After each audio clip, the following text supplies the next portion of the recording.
2250. And all right, I'm the highest bidder. Last offer is coming in around 2400. Accept top offer, and boom, we got it. So we ended up selling the Subaru Outback. We made a $1,500 profit from it, bringing us to a total of $12,500 built up in the series so far. Not only did we buy more cars, but we also sold them to keep the series going, and I made over $5,500 in profit in only 1 week. So I'm going to be showing you exactly what the cars are that we got and how we made so much profit. My name is Jamal from Flipping University. Let's get to it. So this is the first car right here. It's a Nissan Murano. It's looking good overall. It doesn't have any mechanical problems, but it does definitely need some detailing work, not only on the outside, just because there's a good amount of little scratches and whatnot in the paint, but the inside is filthy as well. This is probably the dirtiest out of all three of the cars, definitely the dirtiest actually. And with the cloth interior, we're definitely gonna need a decent amount to get it ready for sale. And on top of that, it also has the tint on it. It's like purple tint. It just makes it look pretty cheesy, so I'm probably gonna have to take that off. I don't think people are gonna want to see that. The side mirror here is actually busted in too, but how nice of them, they actually left another one there just like that. I'm gonna see if that'll actually fit, but we'll see later on in the video. This one was the cheapest out of all of them, and we purchased it for around $2,300, all said and done with transportation and everything. This one was next. This is a Lincoln MKX. It already has a current inspection sticker, which is awesome. It's in very good condition, even on the outside it's dirty, but nothing a quick clean won't really fix. And the interior actually looks beautiful as well. It has a nice leather interior. Some things are a little faded, but nothing crazy. It only has one owner recorded onto it and 0 accidents, so you could tell the person who had it kept it well. This one really just needs a detail on the outside and interior just to make things good. Probably gonna do the engine bay as well. It's not filthy, it's not horrible, there's no leaks or anything like that, but being that this is a luxury car and it's selling for a little bit more money, people are gonna like to see something like this be nice and clean as well. And I purchased this one for $29,950, right under $3,000. I actually was able to just pick this one up. It was right down the block from where I live, so great deal for this one. And then this last one was the most expensive one. It is a 2013 Hyundai Veloster Turbo. It only has 88,000 miles, which is really low. It looks like whoever had this before did some somewhat tasteful mods to it as well, but overall it's looking good. Doesn't need much work with it either. The interior is looking good. Of course, again, it could use a detail. A little dirty inside, but nothing crazy. This one did have an engine code come up for a small evap leak, so we're gonna have to fix that before we sell it. But besides that, this thing is basically good to go as well. We bought this for around $4,500 all in. Also was able to just pick this one up. So we'll see what this sells for as well. Oh, and by the way, I quickly forgot to bring it up, but love that this thing is in a manual transmission. I love driving these manual sporty cars. This is really the part of the job I love the most, being able to try out cars like this, have fun with them, and then be able to sell it at the end for a profit. Is crazy. So just to keep things simple, I'm gonna do things one car at a time, starting with the Lincoln.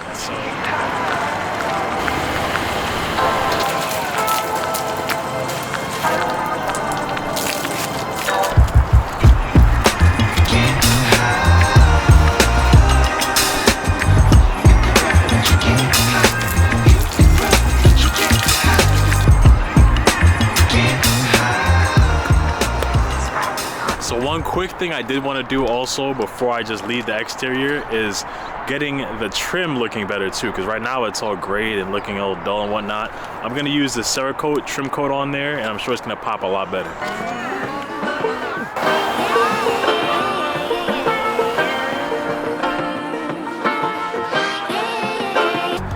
And this is how the rest of the exterior trim is looking. I'm loving it so far. Now it's just time to get to the interior.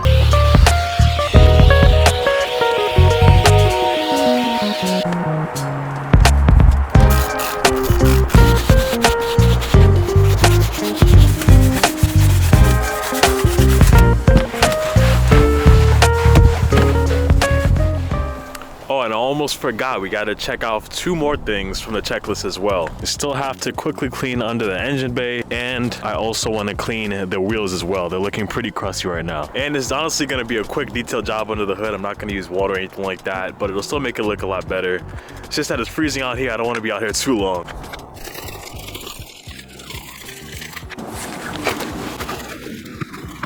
Now I'm just gonna use a little mixture with Chemical Guard's VRA and water just to make it pop a lot better as well. All right, looking showroom ready. Now to go onto the wheels.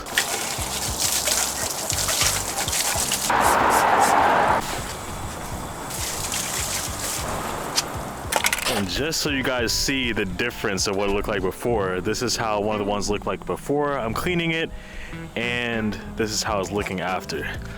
But now time for the Hyundai Veloster. So if you remember, the main problem that came up with this car is it had a small evap leak.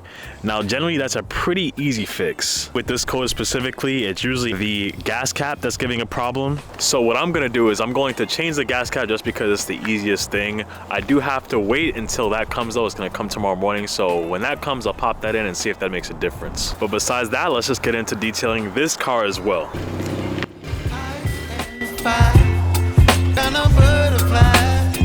I'm just gonna jump into the interior detail as well. Now I will say the great thing with this car is the interior actually already looks pretty good. Not immaculate just yet. I'm gonna do a couple things to make it look a little bit better. You're giving me wind and rain, some kind of butterfly. Baby, you give me midnight. And how nice of them. Whoever sold the car even included a nice steering wheel cover as well. That's perfect. I'm gonna slip this on now. All right, so that's everything for now with the Veloster. I could have went a lot harder to make this car like completely perfect, but realistically, the time it would have taken to make this car perfect, doing things like maybe paint correction or really getting the wheels perfect, coating the wheels or anything like that, it would have not really given me the best investment back on my time. I want to get to the Nissan Murano first.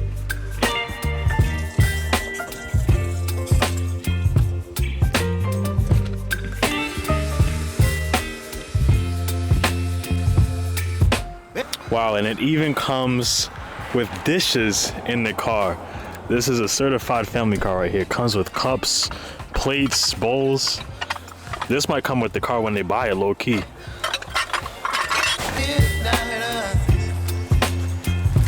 You whip up my appetite. Don't leave me here high and dry. Oh, I don't wanna jinx it, baby.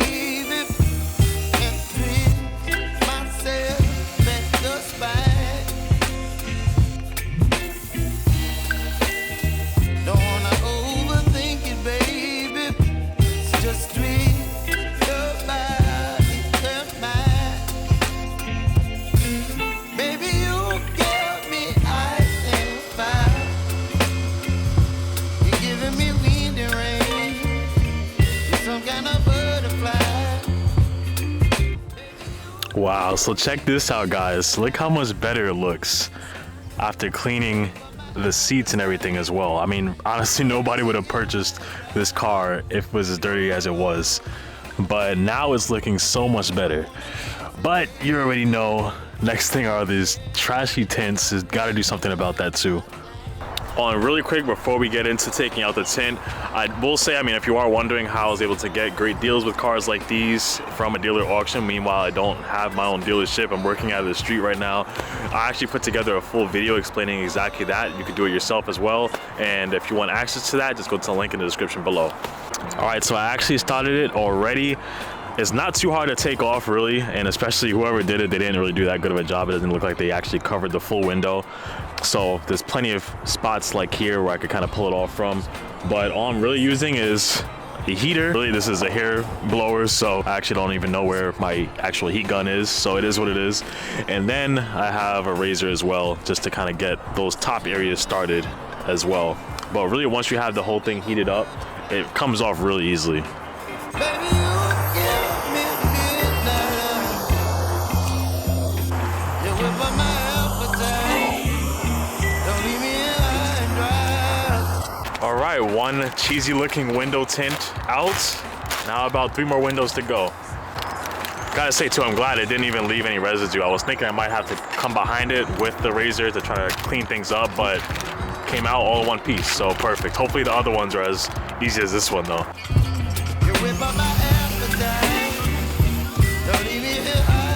And there we go. Looking all good with this one too. All right, this one came out really well too. I didn't even have to use the razor with this, which was definitely good because then it would have possibly ripped up the lines for the defroster through the glass. Now it's just for these annoying little spots on the inside too. All right, so these last two little windows are all out now too. Oh my goodness, this is looking so much better. No more of them cheesy looking things. All right, just a couple more things to do, then we're all set.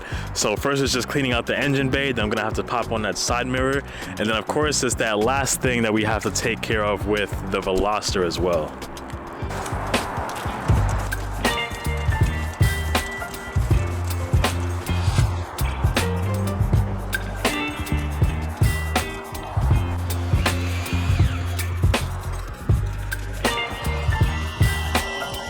Oh yes, just a quick job, but makes it look so much better. Now last thing with this, just taking that side mirror and popping it on there.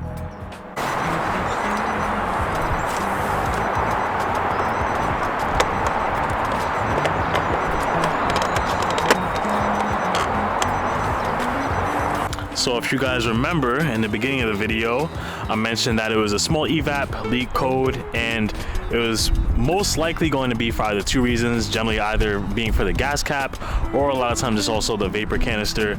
But I also did see, of course, reading this, the gas cap itself that came with it, if it isn't tightened to one click, then the engine light might turn on. And this is how it was before with the old one.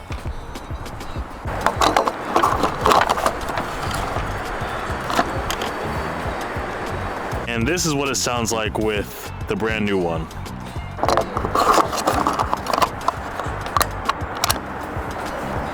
So since I swapped that part out, I've been driving around a little bit just to make sure that the system check is all good and the engine light is completely gone. It hasn't come back. Of course, yes, I have to fill up the tank. It's on E. Don't worry about that, but the car is good to go. And I forgot to mention the Nissan Murano, I'm gonna be posting up around $4,500 to see what I can get for it. Okay, so first of all, it did actually take a little bit longer than I was expecting to actually sell the car, just because of the fact that I was waiting for the titles to come in. They were all marked as having the title here with the auction cars, but I still had to wait possibly like an extra week for them to come before I could actually sell it. But from the time that I actually started to work on the cars after I got the title in to the time that I sold the cars, this is everything that happened. So we're gonna do a quick breakdown on exactly how much I made per car. So first of all, for the Nissan Murano, that one I purchased for $2,334 and I sold it for $3,800. So I got a profit of $1,466. Then after that, there was the Lincoln. For that one, I paid $2,950 for it and I sold it for $5,000 flat. So I made a profit of $2,050. And then the last one, the Veloster, that was the highest one that I purchased. I purchased that one for $42.50. I did also put in $15 for the gas cap just for that. That was really about the only mechanical fix that I had to do with any of the cars. And then I sold that for $6,500, bringing me a profit of $22.35. I will say I'm also going to add in the amount that I paid just for things like the detailing products and the gas. So let's say with that, we'll take off another $100 off the top of everything. But with everything combined together, that brought us a profit of $5,651. But with that, with the next part of the series, we're gonna be going back to the auction in person to see what we can come up with. So make sure you subscribe and hit the notification bell when that comes out. And until next time, peace.